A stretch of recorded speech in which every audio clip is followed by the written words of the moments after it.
Hello, people, and welcome back to the channel. Remember to hit that like button, please, if you haven't done so already, and do subscribe if you're new. Apologies for the lack of content on Saturday, of course, Sunday today, and yeah, just completely, absolutely destroyed, absolutely destroyed by hay fever. But yeah, feeling a bit better. So let's get into this. So the Queen's Club draw is out. So we're going to do the preview and predictions, of course. I know a lot of people like this format. So I thought, you know what? Let's stick to it. Let's keep going with it. And yeah, give you a little bit of my insight into it, of course, as well. And then go all the way through to the winner. So unfortunately, just as a note as well, Carlos Alcaraz has pulled out through injury. So he won't be playing. So yeah, that's an interesting one, of course. A shame. I will actually be going to the championships, well, the Cinch championships, so Queen's Club, on the Saturday, so probably the semi-finals, I think. But it's actually due to rain, so I'm hoping that's not the case because that will be really, really annoying. Yeah, so we'll see, but yeah, right, let's get into this. So Casper versus Ryan Peniston. Casper Ruud for me. I mean, the Brit Ryan Peniston, of course, has experience, of course, on the grass, being here from the UK, but I think generally it will be quite difficult for him against someone in Casper Ruud, and I think the quality difference will be telling, I think, in this. And I know Casper Ruud as well will be confident after coming off the Roland Garros final. Of course, completely different surface, but he'll have confidence nonetheless. So I'd be surprised if he does get knocked out by Ryan Peniston in the wild card, but you never know. Cerundolo versus Pedro Martinez. I mean, this is an interesting one because Cerundolo, these types of players, these younger players, it's going to be interesting to see how they move on the surface. That's my biggest question mark around a lot of these players. They have the ability and the quality, but there's two factors. The first one, the main factor, is how do they move on the grass. Now, some people are able to kind of glide around, like a Federer, for example, and others will slide on it, which is a bit, was seen as very strange when Djokovic started doing it, but of course, very effective.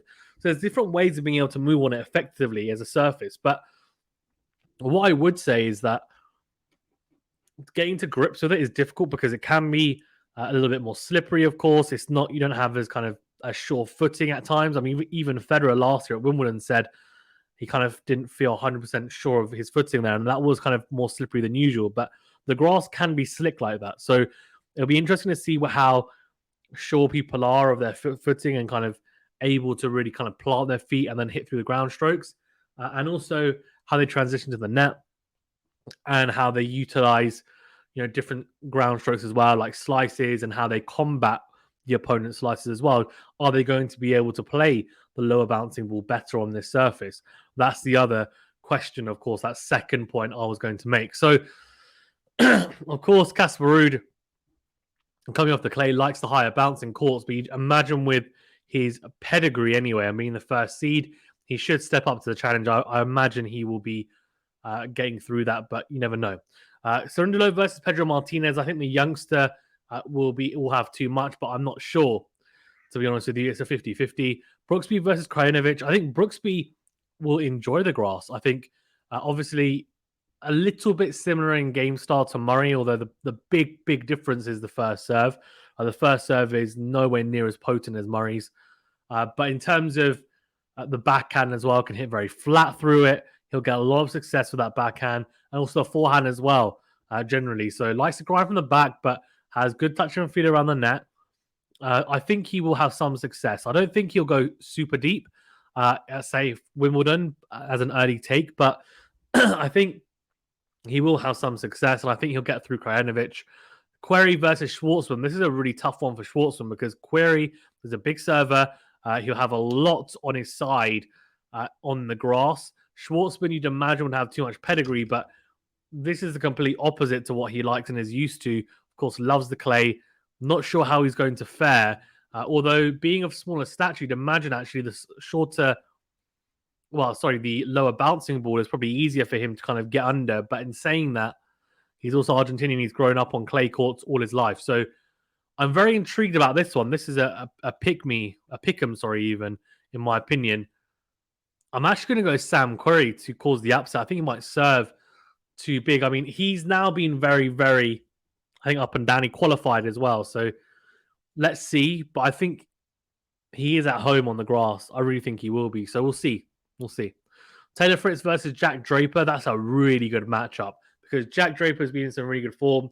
And Taylor Fritz has as well, of course, at the start of the year, winning Indian Wells. In terms of a surface, I mean, Taylor Fritz has got a huge first serve. Jack Draper's got a pretty big first serve as well. I'm trying to think whether either will come to the net. I think Jack Draper might try to at times. Fritz should have too much for him from the back of the court. Neither's got particularly potent slices.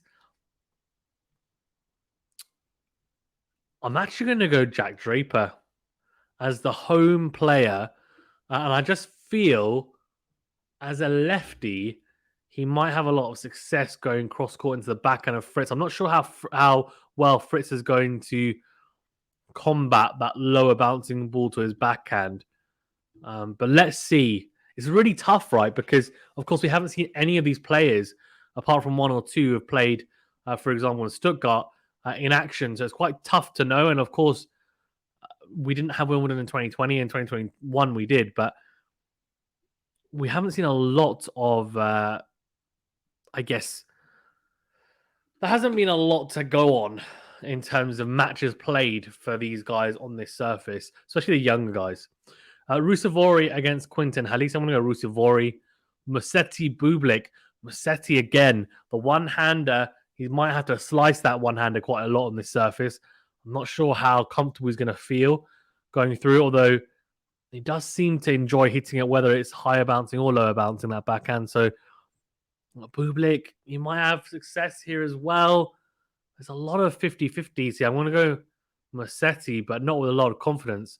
Brody versus Cilic. I mean, Brody, again, will like playing on the surface. He's played on it a lot, but Cilic is going to be way too much, I think. Serve, forehand, just see you later, alligator. I think it's going to be tough for Brody, especially if Cilic is on fire with his serve, which he was, of course, in the clay court swing, which was just, of course, making the semi-finals of Roland Garros. Of course, different surface, but he's confident coming into this and the serve's firing.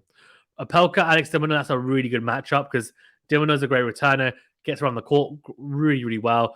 The surface will help his ground strokes. It isn't huge off both wings, but hits deep and pretty flat as well at times. Likes to slice sometimes as well. Doesn't have the biggest serve, but Opelka's the opposite. Huge serve, got decent backhand slice, I have to say, as well, Opelka. And, of course, a volley as well. There's some really good 50-50s early on. I'm going to go Reilly Opelka. I think you might have a serving masterclass.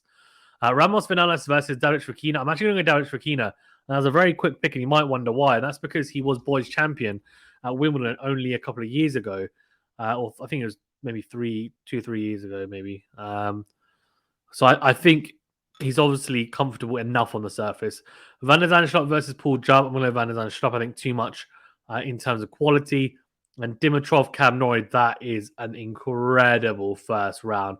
That is the best first round, I think, of them all. I'm going to go with... trying to think about how Dimitrov's backhand holds up because the one-hander, the drive one-hander, has been looking a lot better during the clay court swing, but it's going to be a massive, massive adjustment on the grass, especially after he has now got it to a good stage.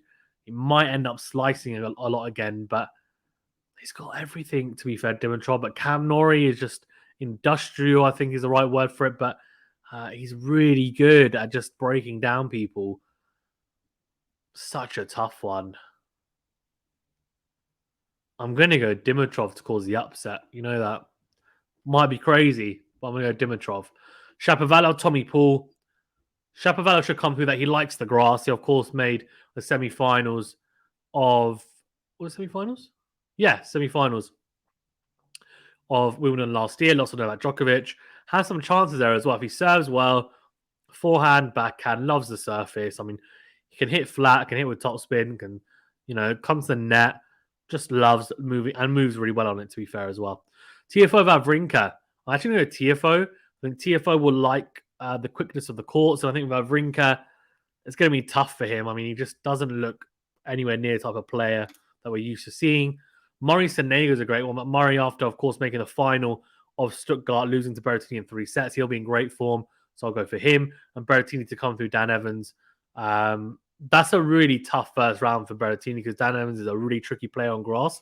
So I don't want to just completely dismiss him, but I think Berrettini is definitely top 5 favourite to Wimbledon. And of course, just one as well, Stuttgart. Ruud against Cerundolo, I'm going to go Ruud. Brooksby, Sam Querrey, Brooksby. Draper, Rusevori, Draper. Musetti, Cilic. Going to go Cilic, will serve too big for him. Opelka, Dimitrov, similar kind of story here. I know Dimitrov is really good around the court, but I just think Opelka, he's going to love these conditions, I'd imagine. I guess the big question is going to be as well, how warm is it? And it's supposed to be quite warm. And pretty sunny throughout the first few days. So I'd imagine it's going to be pretty good for someone like an Opelka. Dimitrov, Dimitrov, I think he's got good experience on the grass. I think he'll be able to maneuver that. Shapovalov to beat TFO. And then a replay of Stuttgart final. Murray versus Berrettini. I mean, that is so annoying. I'm going to go Andy Murray to get revenge. I think it would have helped playing him in Stuttgart. He would have got a feel of his serve. I think he'll be able to. It might be another 3-setter. It might be a tight match again. I think Murray needs to kind of try and win the backhand-to-backhand exchange, really expose Berrettini backhand. The thing is, the one thing I have to say, though, is that on the grass, he has a really good attacking slice, Berrettini.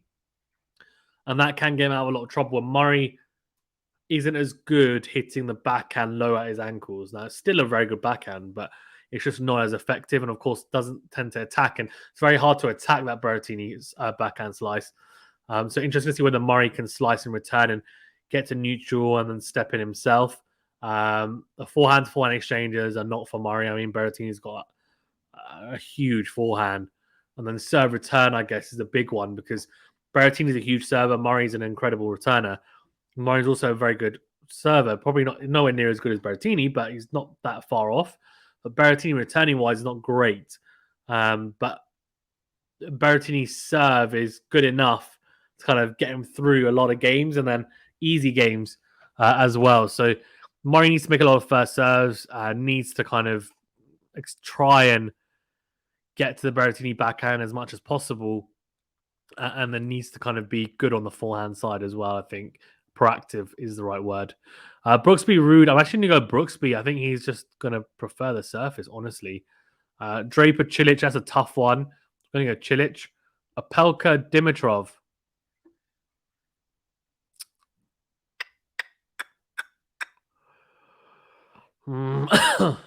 Excuse me. Dimitrov.